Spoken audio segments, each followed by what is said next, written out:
BC. Good afternoon, good evening, good morning, good day. I hope you're doing well.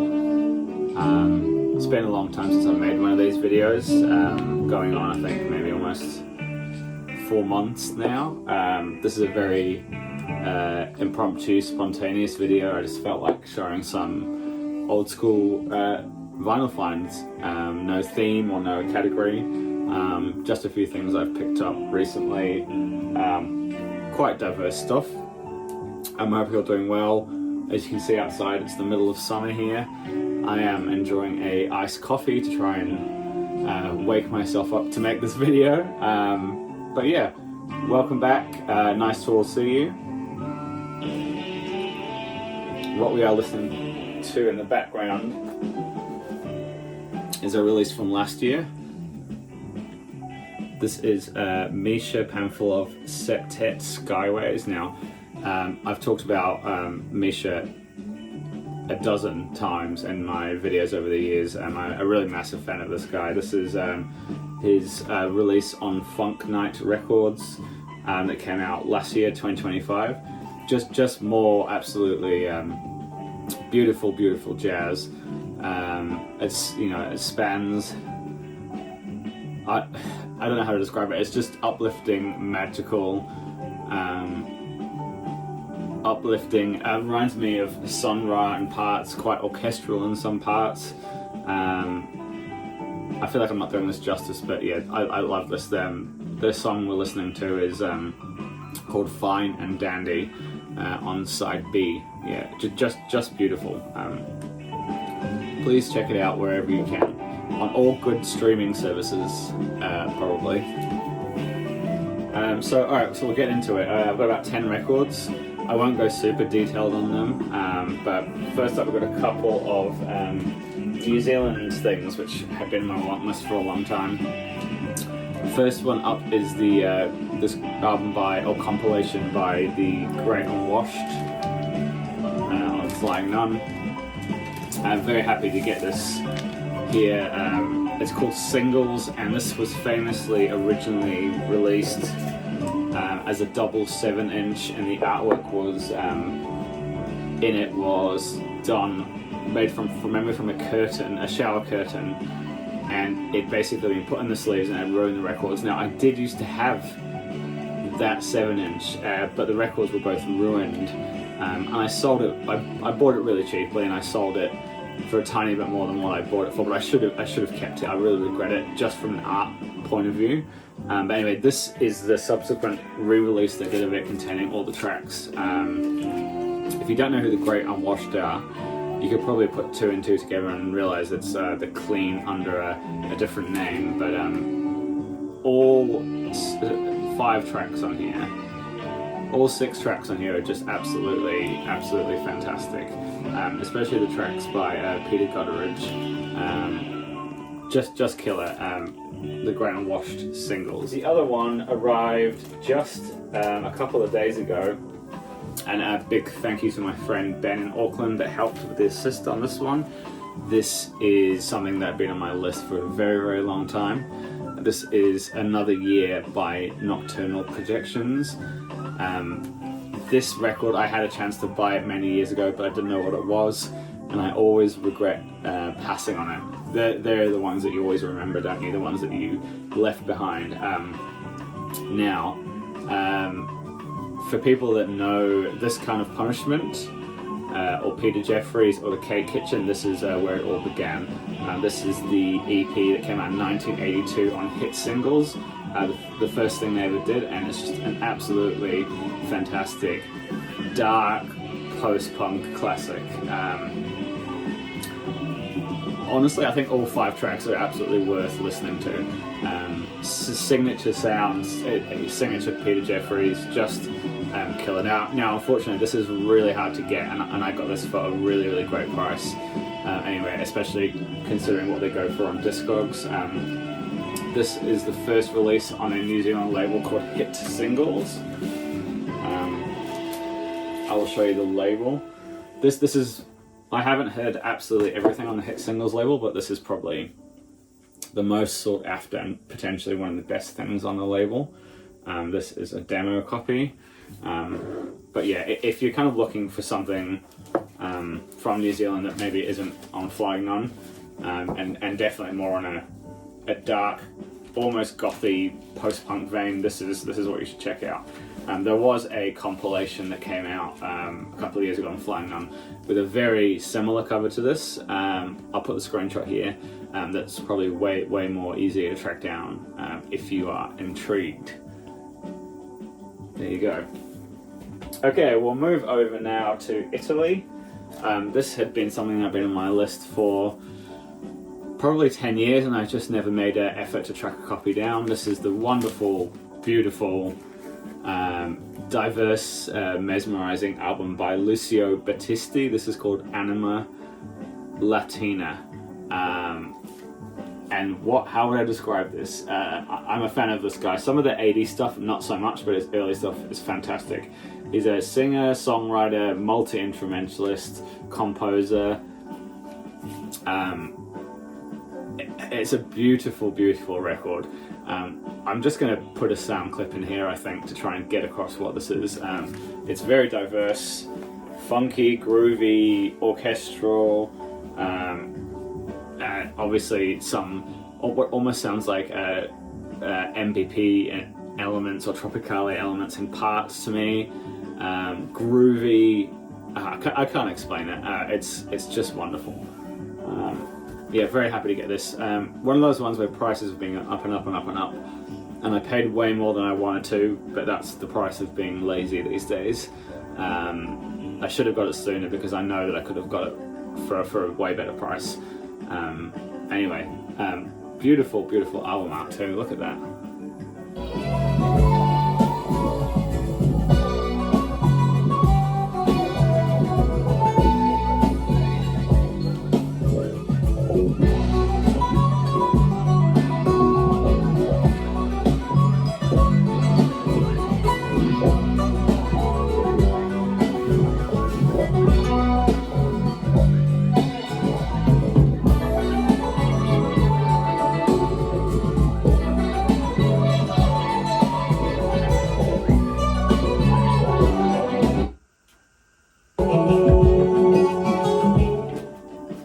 This is quite a cool one, and I probably could quite confidently say this. No one else has ever, in the history of whatever up to 15 years in the vinyl community, probably have never shown this record. I would love to be proven wrong, but this is. Yeah, I know this record has probably been shown hundreds of times, but this is a New Zealand pressing of this record, which is absolutely bizarre to think of. And I'm pretty sure if I look on discogs, there's the first Jamaican pressing, and then the second on the list is this New Zealand pressing here. And yeah, I couldn't believe it. I've known about this for a very long time, but it's just one of those things where I thought, I'll never find a copy of that. It was done in such limited numbers, and there it was at a record fair for, I think I paid 40 New Zealand dollars. I'll put that in US, what that is down there, which is an absolute bargain, and it's in mint condition on this label here called Go Feet Records, 1978. Bizarre. I can't believe I've got it because it's a record that I hadn't had, and I've been looking for a copy for a very long time because it's an absolute cornerstone, essential reggae record, obviously produced by Lee Scratch Perry at Black Ark Studios. Just a great Rasta, deep, classic record. So yeah, really happy because for a while there I was looking at tracking down early US pressing or possibly a Jamaican pressing that wouldn't be the best quality. So yeah, this is cool to have. Found that probably about 6 or 7 weeks ago at a record fair here. Yeah, very happy. I mean, who even knew there was a New Zealand pressing? Very, very bizarre. Also at the same record fair, I picked this up, one that I had known about for a while. I'm sure lots of you know about this. Came out around COVID. time. I remember it was released in COVID times, and I just didn't want to pick it up because I didn't want to pay a lot of postage, and I didn't have a lot of money to spend at the time. But a friend of mine here in Wellington was selling this at his stall. This is Steve Hiett, Girls in the Grass. Beautiful, beautiful.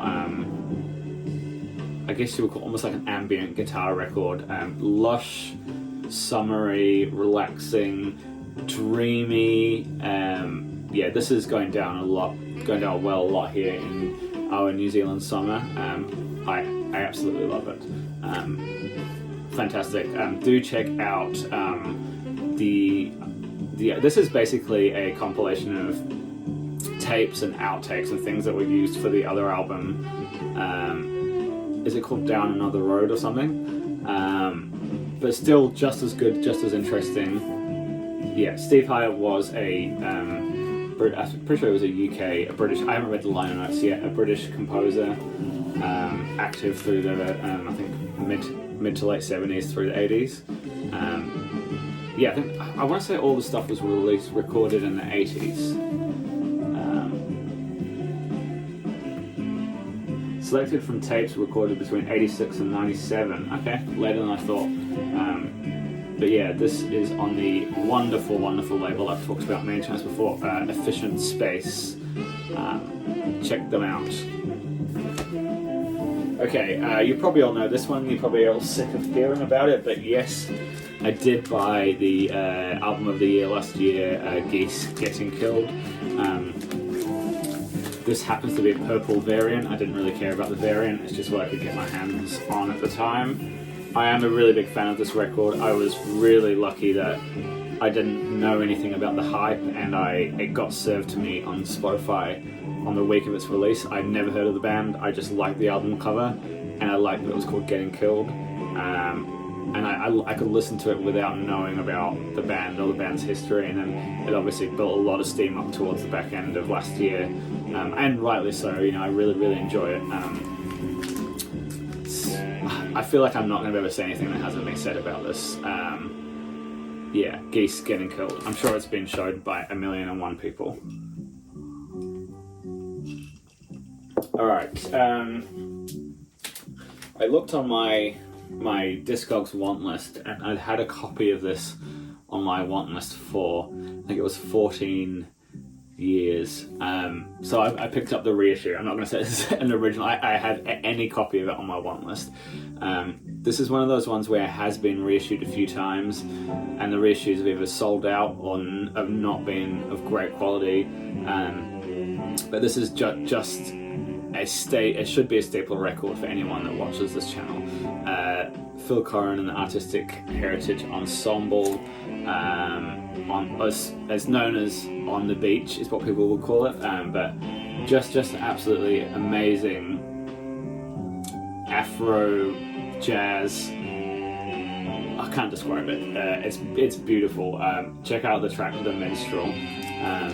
Yeah, you should all know this, and you should also all go and buy the African Skies reissue that is doing the rounds. A few people have shown it. I know my friend Ben in Auckland was over the moon to get a copy.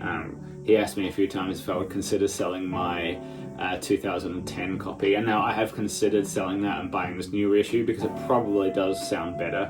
It sounds like they've done an amazing job, but if it hasn't sold out already, it's gonna sell out, so please, you should get that, because that is a spiritual jazz masterpiece. It will be in my top 5 records.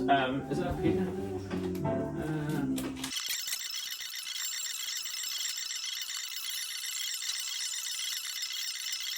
I thought I lost it there. I was having a bit of a panic.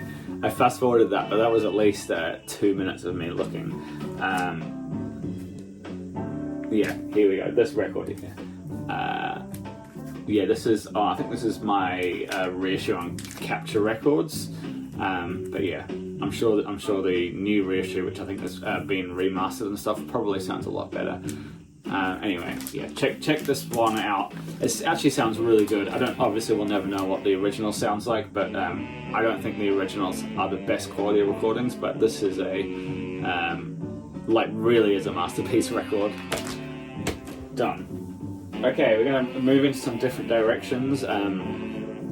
for the last year, I don't work from home anymore. I work in an office, so I've been commuting a lot more, and I find myself listening to a lot more, I guess you would call it house music, dance music, electronic music, ambient dub sort of stuff. Started getting a bit more into Chicago house, so I've kind of found that I've listened to that a lot on my way to work, but not so much at home. It just doesn't really fit my relaxing time.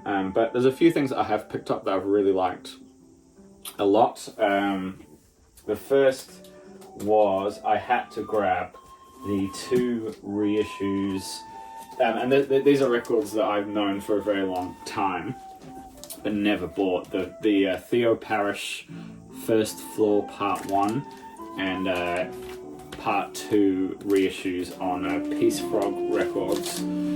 These came out at the end of last year. They're both 2 LPs on smoky vinyl, and they sound bloody incredible. I have been a really big fan of the track called Sweet Sticky. But yeah, when I saw that these were getting a really deluxe reissue treatment, they weren't cheap, but I had to grab them. These originally came out in 1990, and yeah, they really do sound great. They've done an awesome job with this heavy gatefold, immaculately pressed records. Yeah, just wonderful. And there's only 2 tracks. That's on. What am I going to say? There's 2 tracks on each side, so the records are spaced out, and they've done this like really nice kind of smoky vinyl thing. But yeah, wonderful. The track "Sweet Sticky," if you've never heard it, is absolutely mesmerizing. You've got to let it build and get into it, and the groove, the way it moves is just. When I first heard it, it was like nothing I ever heard. It reminded me of something like a modern classical thing, but in a dance context, and the way the groove hits so subtle.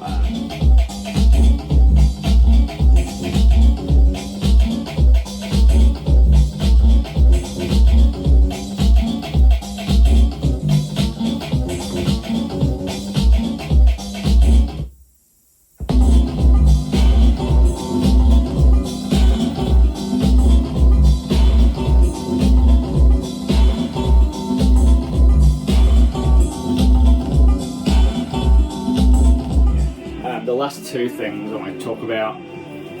I have been an on and off fan of the UK, whatever you would call them, dub artist Burial, Burial, and this is released from last year called Comafields, which I really recommend.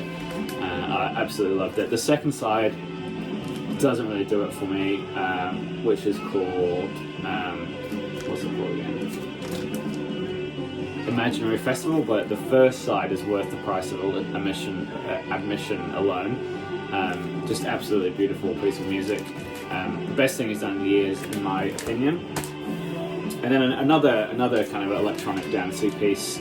This is something that came out a long time ago, 2015, but I only grabbed it recently. This is Midnight in Peckam by Chaos in the CBD. Now, I remember when this label, Rhythm Section, started putting things out, and I thought this design here with the die cut was so iconic. I didn't know anything about it, but it always stuck in my mind. And I started kind of checking out their releases every now and again, and I found this track here, and it really blew my mind. And I found out then that these guys were actually from Auckland, and they moved to the UK to record this, so I was definitely interested in this. Beautiful use of, it's like a down-tempo electronic track with beautiful use of sort of ambient-y floating trumpets and stuff. I'll put a sound clip in here because yeah, it's something I really love, but the whole EP is fantastic. 2 sides, 4 tracks.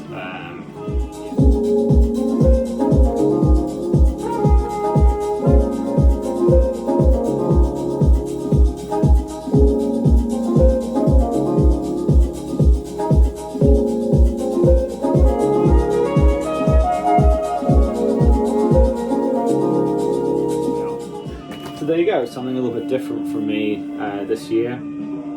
Hope you're doing well. I hope you're all okay over there in the US. I know there's a few people that watch from there. I'm just watching and reading, and yeah, I don't know. Anyway, see you all soon. Thank you for watching. Stay warm. That's all. I'll see you all soon.